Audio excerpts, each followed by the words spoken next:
Nirvana liked you because they liked the Breeders, and they liked the awesome Pixie album that you did, which is has my daughter one of my daughter's favorite songs on that she's plays.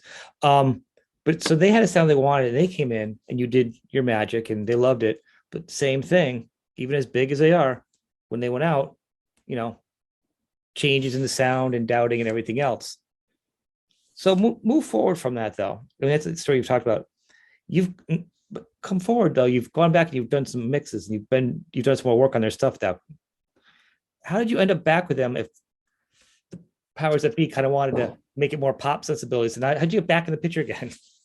Well, I think, there was a sort of an anniversary edition of In Utero being prepared in 2013. That was like the 20th anniversary edition of the record. And they wanted to make it into a very special package. The most special thing about it to me is that the record label allowed them to do a very careful, comprehensive, all analog master from the original master tapes, direct into metal.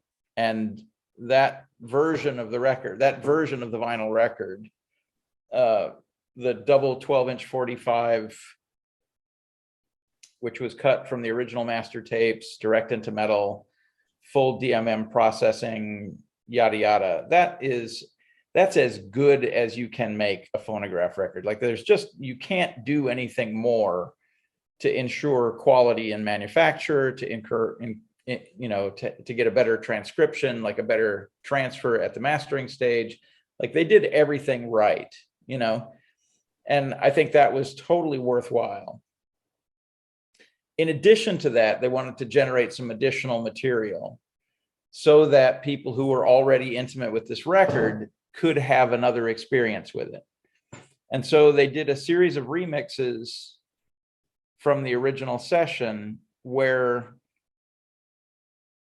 various conscious decisions were made that made a different version of each of the songs. Like, all right, this song was originally recorded with 2 guitars, but one of the guitars was a little out of tune, so we didn't use it. What does it sound like if we go ahead and stick it on there? This song was recorded with a cello part all the way through it, but it seemed kind of cluttered. So let's get the cello out of there so we can just hear the 3-piece band for a while, and then have the cello show up as a little decoration here and there rather than all the way through it. That kind of thing. Like they made conscious decisions on each song that would make a different version, make a version that presented a different aspect of the music. And that came about because Chris Novoselic had bought a surround sound version, a surround sound reissue of a Doors album, an album that he was intimately familiar with since he was a teenager. And when he was listening to the surround sound version, he heard elements in the original recording that he completely overlooked, like things that he'd never noticed before. And he liked having that experience of like, I'm listening to a familiar song, Falling in love again, but I'm having a new experience with it because it's revealing something different to me. Yeah. So that was the impetus toward doing a new mix of the record in 2013. It wasn't like, okay, let's correct the 1993 version. No, I didn't think that at all. I just thought it was kind of cool they brought you back in it, and I didn't know the process of it. Who had the ultimate say on it? They had me work on it because I worked on the original sessions and I would be most familiar with it.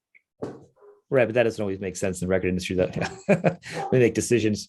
Who was making the decisions on that? The final decisions on your mixes? Was it Dave and Chris and? Yeah, it was the band. Like that. I mean, Pat. I think there were several things in play there. Like that record, when they made that record in 1993, they were younger people working with older people in positions of authority in the record business. 20 years later, they are now the senior partners in that relationship. They have proved their worth, and that record had stood the test of time.